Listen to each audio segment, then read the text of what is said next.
है कि जो बगैर हेलमेट वाले हैं, उन पे तो सख्ती से कार्रवाई की जाए। उसके अलावा आइडेंटिफ़ाई करके उनके हथियारों की रिकवरी भी हुई है। आजकल के युवा हैं वो भगत सिंह, महाराजा सूरजमल, महाराणा प्रताप जी, शिवाजी को आइडल नहीं मानकर किसी गैंगस्टर को आइडल मानते हैं, उनको क्या संदेश देंगे आप? तो सीमा जहां लग रही है हरियाणा की, वहां पर क्या-क्या चुनौतियां रहती हैं पुलिस के सामने? नमस्कार दोस्तों, मैं जतन सिंह और आप देख रहे हैं चुरू झलक। आज हम पहुंचे हैं सादुलपुर थाना में। नवनियुक्त थानाधिकारी हैं सुभाष जी हमारे साथ में हैं। राजगढ़ की कानून व्यवस्था को लेकर हम बातचीत करेंगे कि हरियाणा सीमा बहुत नजदीक है यहाँ पर, और हरियाणा सीमा नजदीक होने के बाद यहाँ पर कौन कौन सी चुनौतियां उनके सामने।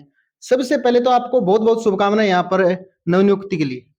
बहुत-बहुत धन्यवाद, आप यहाँ पे पधारे। सर जी, जनता ये जानना चाहती है, अक्सर हम देखते हैं, पब्लिक में रहता हूं मैं, जनता ये पूछती है कि जहां पर जिस क्षेत्र में थाना है वहां पर दूसरे राज्य की सीमा लगती है, और एक है जो जहां पर सीमा दूसरे राज्य की नहीं लगती है, बीच में कोई सेंटर में राज्य जैसे थाना हो। तो सीमा जहां लग रही है हरियाणा की, वहां पर क्या क्या चुनौतियां रहती हैं पुलिस के सामने?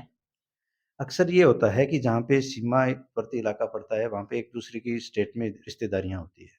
तो वहाँ का सबसे पहला तो एक-दूसरे के कल्चर रूप से एक-दूसरे प्रभावित होते हैं।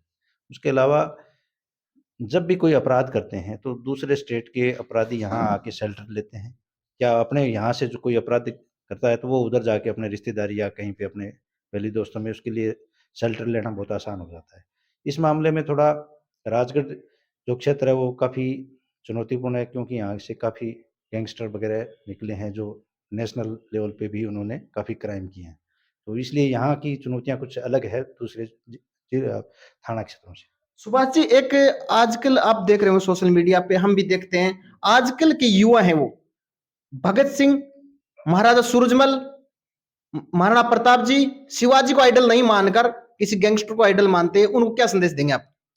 ये पूरा एक सामाजिक ताना-बाना ही एक तरह से छिन्न-भिन्न हो रहा है। इसमें बहुत बड़ा योगदान अपने समाज का भी है, क्योंकि हम अपने बच्चों को इस तरह की जागरूक नहीं कर पा रहे कि ये जो अपराधी है वो किसी के नहीं हो सकते। इनको अपना मोटिव इस ये होता है कि जो नए बच्चे हैं उनको बरगला के अपने लिए इस्तेमाल करते हैं, उन पे मुकदमे पड़ जाते हैं और ये क्राइम के दलदल में धँसते हुए जाते हैं। उसके अलावा उनका इसके साथ कोई संबंध नहीं होता।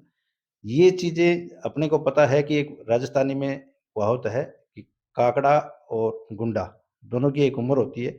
जब दोनों पक जाते हैं तो उनको या तो गलना पड़ता है या मरना पड़ता है। ये सब जानते हुए भी लोग इसमें नहीं करते, तो ये मूर्खता ही। सुभाष जी, राजगढ़ क्षेत्र की बात करें तो अभी बहुत से युवा हैं, बहुत सी जो गैंगस्टर हैं उनकी गैंग से जुड़े तमाम पोस्ट हैं, उनके साथ फोटो खिंचवाते हैं, अपना आइडल मानते हैं, ये चीजें हम देख चुके हैं। आपकी साइबर टीम उस पर क्या काम कर रही है? हमारा लगातार इस पे वॉच है, और हमारे साइबर टीम लग रेगुलर इस तरह के जो भी आइडिया हैं उन पे सर्फ भी करती है। जो जिस तरह की कोई आइडेंटिफ़ाई होता है, तो इसे पिछले महीने में 3 लोगों को आइडेंटिफ़ाई करके उनके हथियारों की रिकवरी भी हुई है, और हम लगातार इस पे प्रयासरत रहते हैं कि कोई भी बच्चा इनके चुंगल में ना फँस पाए। एक कानून व्यवस्था की बात करें, शहर की बात करें हम, लोग बेझिझक यहाँ पर बगैर हेलमेट के निकलते हैं, कोई सीट बेल्ट नहीं लगाता है, और ऐसे-ऐसे जहाँ पर है नियम तोड़ते हुए नज़र आ रहे हैं। राजगढ़ में बहुत सी जगह आप देख सकते हो, आ रहे हैं, नज़र आ रहे हैं। इस पर आगे सुभाष जी क्या करने वाले हैं? इसके लिए राज्य सरकार और हमारे ट्रैफ़िक डिपार्टमेंट एडीजी साहब से स्पेशल रूप से उन्होंने ये किया है कि जो बगैर हेलमेट वाले हैं, उन पे तो सख्ती से कार्रवाई की जाए। उसके अलावा ब्लैक फ़िल्में जो है, जो लगाते हैं, जो आपराधिक तत्व की उसमें हो सकता है कि आपराधिक तत्व उसमें अपने को आप को छुपाते हों, उन पे हम सख्ती से कार्रवाई कर भी रहे हैं और आगे और इसको बढ़ाने की कोशिश कर रहे हैं। सुभाष जी का सीधा-सीधा कहना है कि अब बगैर हेलमेट वालों को बख्शा नहीं जाएगा राजगढ़ में। और सुभाष जी, एक चीज़ और है, जैसे गाँव की बात करें, जनता है वो थोड़ी अशिक्षित है। तो वो लोग हैं, थाने तक आने उनके खिलाफ उनके साथ अपराध होते रहते हैं, थाने तक आने में वो डरते हैं कि हमारी एफआईआर नहीं होगी। उनको आप कुछ संदेश देना चाहेंगे? उन लोगों को उनका भय है कि हम थाने में हमारी एफआईआर नहीं होती। पुलिस से किसी को कोई डरने की ज़रूरत नहीं, नहीं है। पुलिस से नहीं डरते वो लोग।